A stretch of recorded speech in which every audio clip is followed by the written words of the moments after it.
नमस्कार प्यारे बच्चों, मैं सुखवीर सिंह आपका स्वागत करता हूं आपके अपने YouTube channel Sukhveer PCM study point में। और हम पढ़ रहे हैं कक्षा 12 का गणित। चैप्टर है हमारा अवकल समीकरण। अवकल समीकरण के पहले हमने बेसिक के बारे में जाना। आज हम शुरू करेंगे अवकल समीकरण की एक्सरसाइज फर्स्ट, जो कि हमारी 9.1। तो हम बढ़ते हैं अपने क्वेश्चन की तरफ। क्वेश्चन हमारा क्या है कि निम्नलिखित अवकल समीकरणों की कोटि एवं घात ज्ञात करो। यहाँ से 1 नंबर का क्वेश्चन आता है। तो हमें क्वेश्चन क्या दे रखा है?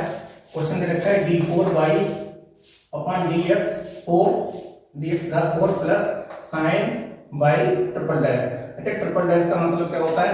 जैसे एक अगर डैश है तो उसका x के सापेक्ष एक बार अवकलन किया गया है, 2 है तो 2 बार, 3 है 3 बार। तो यहाँ पे क्या हो जाएगा, क्योंकि बाई ट्रिपल डैश का मतलब क्या है d3y बटे dx घात 3। तो इसको हम क्या लिख सकते हैं कि d4y बटे dx घात 4 प्लस साइन और d3y बटे dx क्यों बराबर 0। अब हमें क्या निकालनी है? इसकी कोटि ज्ञात करनी है और क्या निकालनी है? इसकी घात। तो पहले हम निकालेंगे कोटि। कोटि क्या होती है?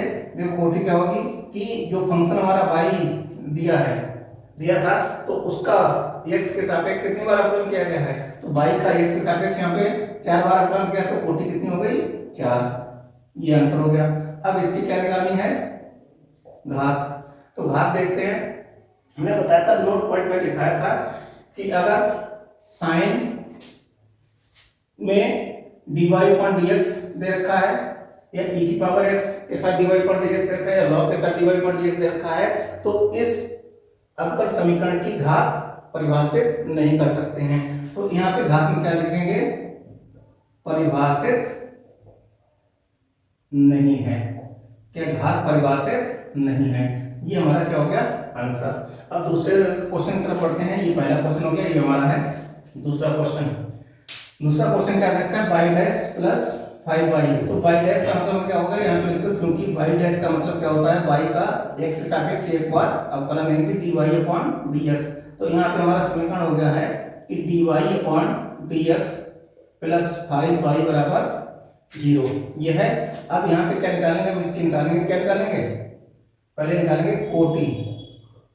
कोटि क्या होती है? अब देखो, y का x के सापेक्ष एक बार अवकलन किया गया है, तो इसकी कोटि कितनी हो गई? 1। ये आंसर हो गया। अब यहाँ पे इसकी घात निकालेंगे। घात कैसे निकालेंगे? अब घात निकालने के लिए कि जितनी कोटि है उसकी पावर कितनी है, तो कोटि की पावर कितनी? 1 है, तो इसकी घात भी कितनी हो गई? 1। ठीक है, ये हमारा दूसरा क्वेश्चन। अब बढ़ते हैं अपने तीसरे क्वेश्चन की तरफ। तो यहाँ पे फंक्शन कोई s दे रखा था, उसका t के सापेक्ष अवकलन किया गया है। ठीक है, तो यहाँ पे ds/dt की होल घात 4 प्लस 3 d2s/dt स्क्वायर बराबर 0। अब हमें निकालनी है, पहले क्या निकालनी है? इसकी कोटि। तो कोटि निकालने के लिए हम क्या कहते हैं कि जो फंक्शन दे रखा है उसका कितनी बार अवकलन हुआ है। तो यहाँ पे फंक्शन s दे रखा है, अवकलन हो रहा है t के सापेक्ष। तो यहाँ पे s का t के सापेक्ष कितनी बार अवकलन किया गया? 2 बार अवकलन किया गया। तो यहाँ पे कोटि कितनी हो गई? 2। अब इसकी क्या निकालनी है? घात। तो इसी कोटि की घात कितनी है? तो इस कोटि की मैक्सिमम घात कितनी है? 1। अधिकतम घात कितनी है? 1। तो घात कितनी हो गई? 1। ये आंसर हो गया। अब यहाँ पे ये नहीं देखें ds/dt की घात होल घात 4, तो यहाँ पे घात 4 है, 4 घात हमारी क्या होगी? गलत होगी। क्यों? क्योंकि यहाँ पे कोटि इसकी 1 है। अब यहाँ देखना है कोटि कितनी है? 2। कोटि की घात मतलब अधिकतम घात देखी जाती है कितनी होगी। ठीक है, तो हमारी यहाँ पे घात 4 नहीं होगी। 4 घात अगर आपने लिख दी तो क्वेश्चन हमारा गलत हो जाएगा। ठीक है, तो यहाँ पे घात कितनी होगी? 1। कोटि कितनी होगी? 2। अब बढ़ते हैं अपने चौथे क्वेश्चन पर। चौथा क्वेश्चन क्या है? d2y/dx स्क्वायर का whole square plus cos dy/dx। Question समझ में आ गया होगा। तो इसकी कोटि क्या है? कोटि कितनी है कि y का x के सापेक्ष कितनी बार अवकलन किया गया? तो y का x के सापेक्ष यहाँ पे 2 बार अवकलन किया गया, तो कोटि कितनी हो गई? 2। अब हमें निकालनी है घात। तो घात में क्वेश्चन आपको समझ में आया होगा, cos और कोण में इसके कितना दे रखा है? dy/dx। तो जब इस टाइप का फंक्शन दिया हो तो उसकी घात परिभाषित नहीं है, यानी कि उसकी घात हम ज्ञात नहीं कर सकते हैं। तो यहाँ पे लिखो घात परिभाषित नहीं है। ये हो गया, ठीक है। ये चौथा क्वेश्चन होगा। पढ़ते हैं पांचवा क्वेश्चन का। पांचवा क्वेश्चन हमारा क्या कह रहा है कि d2y/dx² बराबर cos 3x plus sin 3x। ये क्वेश्चन बहुत सिंपल क्वेश्चन है। हमें क्या बतानी है, इसकी कोटि बतानी है। कोटि बेटे क्या होगी आप बता सकते हो, कितनी होगी कोटि, क्योंकि जो फंक्शन y हमारा दिया हुआ था, y का x के सापेक्ष कितनी बार अवकलन किया गया है, कितनी बार अवकलन किया गया, कितनी बार अवकलन किया गया है, 2 बार अवकलन किया गया y का x के सापेक्ष।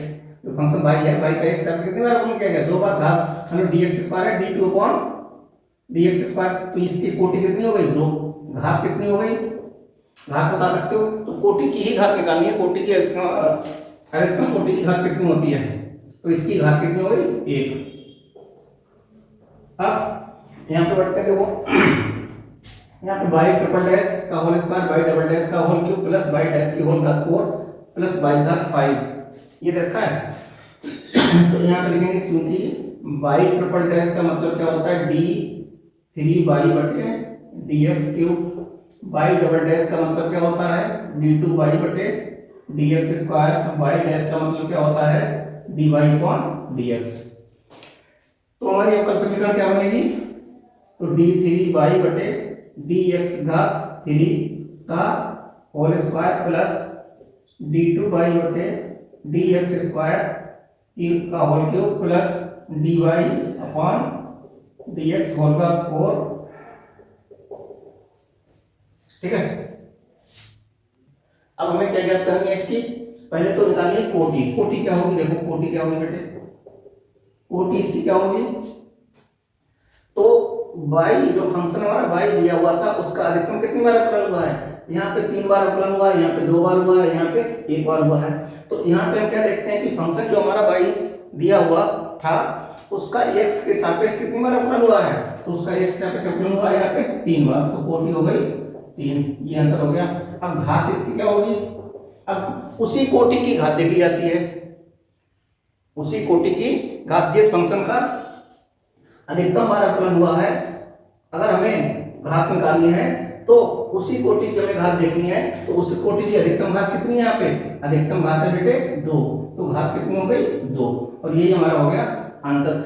यहाँ पे बच्चे के घात को देखते हैं 4 आंसर नहीं हुआ, क्योंकि यहाँ पे y का एक ही बार अवकलन किया गया है, y का अवकलन x सापेक्ष कितनी बार हुआ है, एक बार। तो इसकी घात 4 मतलब अगर 4 आपने लिख दिया तो हमारा क्वेश्चन गलत हो जाएगा। कोटि की ही घात देखी जाती है, समझ गए। यहाँ पे कोटि हमारी कितनी है, 3 है, तो इसकी अधिकतम घात कितनी है वो हमारी देखी जाती है कि इसकी अधिकतम घात कितनी है। जितनी अधिकतम घात होगी भाई उस कोटि की क्या होगी, घात होगी, समझ गए। तो अवकल समीकरण, इस अवकल समीकरण की घात कितनी हो गई 2, कोटि कितनी हो गई 3। अब हम बढ़ते हैं अपने अगले क्वेश्चन की तरफ, क्वेश्चन नंबर 7 की तरफ। अब हम बढ़ते हैं अपने क्वेश्चन नंबर 7 की तरफ। तो 7 क्वेश्चन दे रखा है बाई ट्रिपल डैश। इसका मतलब क्या होता है, ट्रिपल डैश का मतलब क्या है, जो फंक्शन y हमारा दे रखा है उसका कितनी बार अवकलन किया गया है, 3 बार।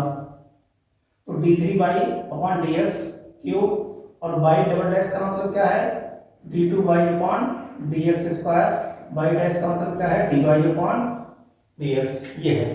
ठीक है। अब यहाँ पे हम कोटि इसकी निकाल सकते हैं। तो इसको अगर अवकल समीकरण को यहाँ से लिखना चाहो तो हम क्या लिख सकते हैं, तो ये लिख सकते हैं d3y/dx³ plus 2 d2y/dx² plus dy/dx बराबर 0। अब क्या निकालनी है इसकी बेटे, कोटि निकालनी है।